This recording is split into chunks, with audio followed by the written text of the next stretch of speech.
గణేశాయ నమః, శ్రీ సరస్వతి నమః, శ్రీ గురుభ్యో నమః. భక్తులారా, భారతంలో విశేషాలు చెప్పుకున్నాం. ఇందులో భాగంగా నేటి వరకు మనం ఆది పర్వాన్ని 73 భాగాలుగా చెప్పుకున్నాం. ఈ రోజున 74వ భాగం చెప్పుకుందాం. చెప్పుకునే ముందు వ్యాస భగవాన్ ప్రార్థన చేసుకుందాం. వ్యాసాయ విష్ణు రూపాయ వ్యాస రూపాయ విష్ణవే నమో వై బ్రహ్మణే వాసిష్ఠాయ నమో నమః. అంజనానందనం వీరం జానకీ శోకనాశనం కవీశమక్షంతారం వందే లంకా భయంకరం. సదా నింబవృక్షస్య మూలాదివాస సుధాశ్రావిణం తిక్తమప్యప్రియంతం తరుం కల్పవృక్షాదికం సాధయంతం నమామీశ్వరం సద్గురుం సాయినాథం సద్గురు సాయినాథ్ మహారాజ్కి జయ.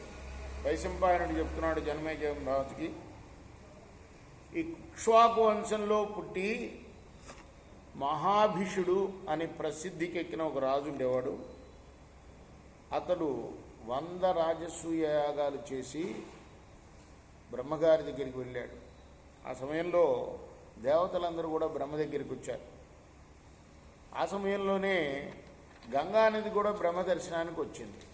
అయితే ఆమె క్షీర కొంచెం గాలికి తొలగింది. అది చూసిన ఈ మహాభీషుడికి మనసు చెలించింది. దేవతలందరూ మాత్రం తల్లో ఉంచుకున్నారు, కానీ ఇతను మాత్రం తదేకంగా ఆమెను కామదృష్టితో చూశాడు. బ్రహ్మగారి విషయం గ్రహించి వెంటనే అతన్ని శపించాడు, మానవుడిగా పుట్టమని. అంటే మానవుడయ్యాడు, రాజఋషి అయ్యాడు, చివరికి బ్రహ్మ దగ్గరికి కూడా చేరుకున్నాడు. అయినా మళ్ళీ అంటే బ్రహ్మ దగ్గరికి చేరడం అంటే ఏంటి? బ్రహ్మలోకం అంటే అన్నిటికన్నా పైన ఉండే సత్యలోకం. 7-14 లోకాల్లో అన్నిటికన్నా పైన ఉండేది. ఆ పైన వైకుంఠం, అది ముక్తేక.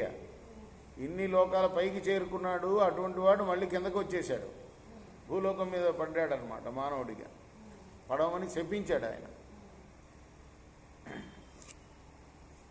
అలా మరి ఆయన వెళ్తూ ఉంటే పాపం జాలేసింది గంగకి.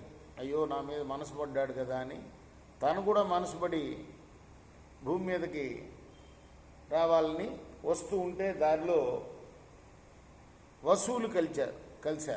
అష్టవసువులు కలిసి, మేము చిన్న తప్పు చేశాము, ఆకాశ మార్గంలో వెళ్తూ తపస్సు చేసుకుంటూ వశిష్ఠ మహర్షి మీద నుంచి వెళ్ళాము, ఆయన మమ్మల్ని శపించాడు మనుషులుగా పుట్టమని.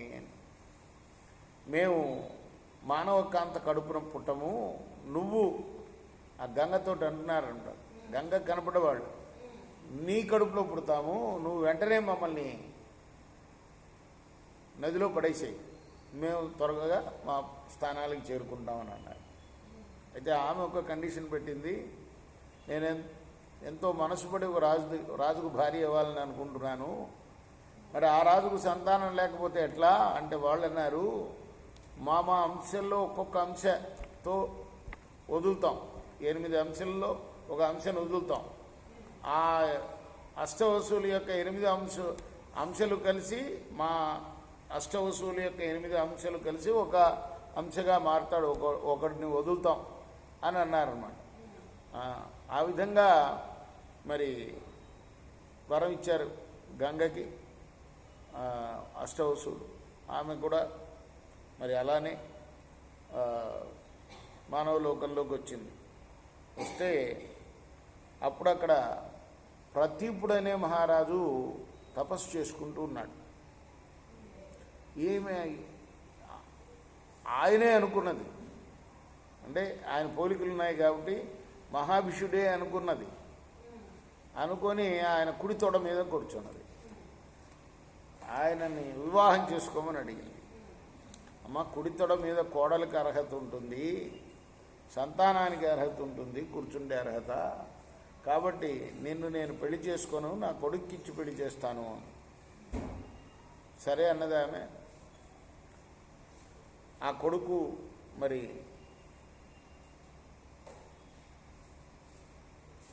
పుట్టాలి, ఇంకా పుట్టలా. అప్పటికి అర్థమైందా? గంగ వచ్చినప్పటికీ ఇంకా పుట్టలేదన్నమాట.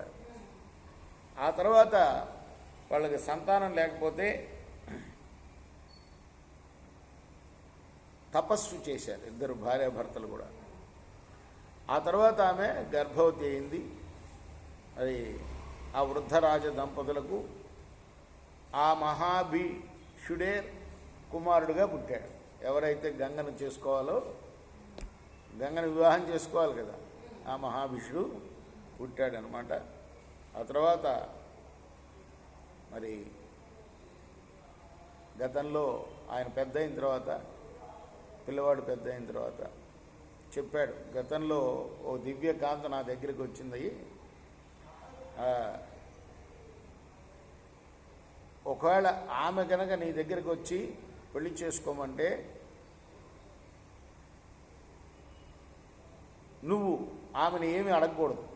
నువ్వెవరు అని, ఎవరు కూతురు అని ఇవన్నీ అడగకూడదు.